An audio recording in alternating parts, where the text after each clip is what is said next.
All right, Nick, let's talk about the Detroit Lions.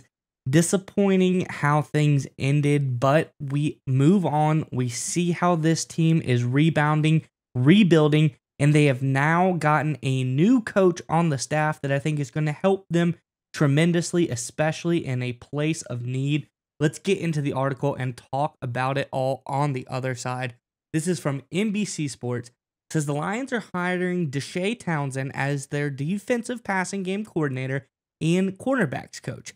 A source tells PFT Detroit finished 29th in passing yards allowed last season. Pretty bad if you ask me. Townsend, 48, spent the past 2 seasons with Jaguars as their passing game coordinator and DB coach. He has coached for 4 other NFL teams and had 1 stop in college. Townsend played cornerback for the Steelers from 1998 to 2009 and finished his playing career in Indianapolis in 2010. Nick, I really like this hire for the Lions. I'm curious what your thoughts are on this one, but Lions fans, let us know in the comment section below. What do you think about Townsend as the new DB coach? Obviously, secondary, a big place of need as far as players, and coaching. I think this is going to be a big help. Let us know what your thoughts are on this hire in the comment section below. But Nick, what do you think this means for the Detroit Lions secondary?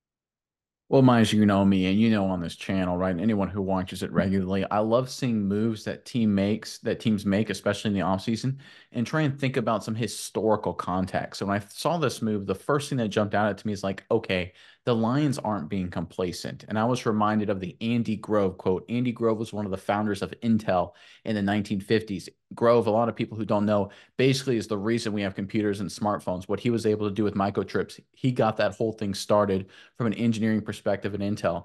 And he has a quote that I really like. He said, "Success breeds complacency.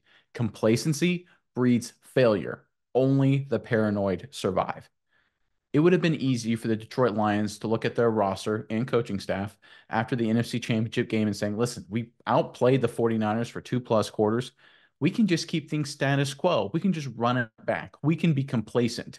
That would have been a huge mistake. Complacency of success can breed complacency. If you go that route, complacency will breed failure. And that would have turned the brand new Lions much closer to the same old Lions. What does Dan Campbell do? He makes the really smart decision and says, look, we have obvious weaknesses on this football team. We need to make changes to our coaching staff to address those weaknesses. Dre Bly, cornerbacks coach, comes in. Great player. I think he's done some good things, but obviously the secondary and corner in general has not been a position of strength, to put it mildly, for the Detroit Lions this past season. So he shakes things up. He brings in Townsend. He is avoiding being complacent. He's not letting his players or his coaches sit there and say, hey, we achieved X. We made it to the NFC title game. We probably should have made it to the Super Bowl. We are where we need to be. We just need to run it back, and we'll go back to the NFC Championship game, and we'll go to the Super Bowl. That's not how it works in the National Football League. That's not how it works in life. You cannot be complacent. You have to constantly be paranoid in your pursuit of getting better, and that's exactly what Dan Campbell is doing here. And look, if you look at the numbers, it backs it up. If you look at the 2 defenses this past season, the Detroit Lions pass defense and the Jacksonville Jaguars pass defense, my favorite metric is net yards per pass attempt given up. It takes factors like sacks and completions and attempts into the fold. So it's kind of a all-encompassing metric. It kind of evens out defensive line play a little bit. The Detroit Lions, according to this metric, again, net yards per passing attempt, had the 4th worst defense in football. The Jaguars were right in the middle of the pack at 16. So you can make an argument that this is an upgrade based on performance, comparing the Jaguars to the Detroit Lions. Either way, it is an upgrade against complacency. And to me, that's the important factor for the Detroit Lions and Dan Campbell. The one concern I would have had with Aaron Glenn coming back, with Johnson coming back, would they be a little complacent? Would they feel they've arrived?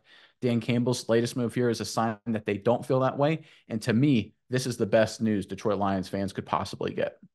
Yeah, Nick, and I really think it's a great move, mainly for the fit of the Lions and what they're going for coaching wise.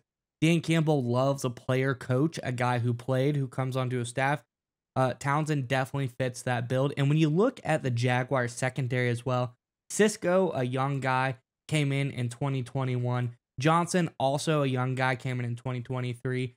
Campbell also is another young guy. Tyson Campbell came in 2021 as well. There's a lot of young talent on that secondary, So I feel good about that as well. The development factor for, Jacksonville's secondary to be middle of the road, having so many young guys on there, especially Cisco. I think he's the one that's probably been, developed the best out of the bunch.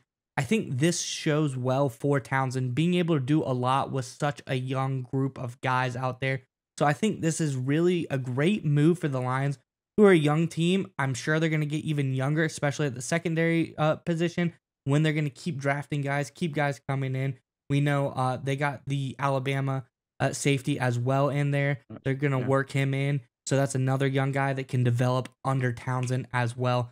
I think going forward, this just bodes well for the Lions. It fits their coaching style as far, like I said, the player coach, a guy who can really, bond with the player. Say, I've been there, I've done that, I know what things are like. So I think this fits the Lions scheme. The Lions coaching staff is going forward. I really like what you said, the complacency aspect. Dan Campbell said, hey, we did great for one half, but, fall apart in the second half. We can't let that happen. Defensive side of the ball let us down. Let's get the ball rolling. Let's get things changed. And I think this shows growth for Coach Campbell. And I think this shows the Lions are going to be a much different team defensively this time next year. And there's an important element to understand, and it's kind of a little bit of a paradox. The better your team is, a lot of times more important coaching becomes.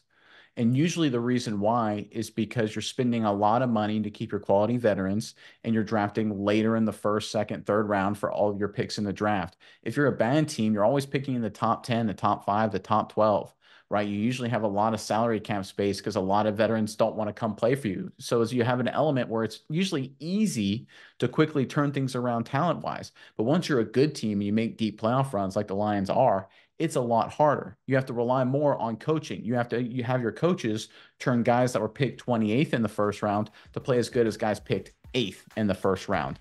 And that's what the Lions have to deal with now. Again, smart move by Dan Campbell, getting ahead of the curve. And I think I will agree with you 100%. I think this Lions defense is going to be completely different. And on the back end in 2024, I think they're going to be a lot better.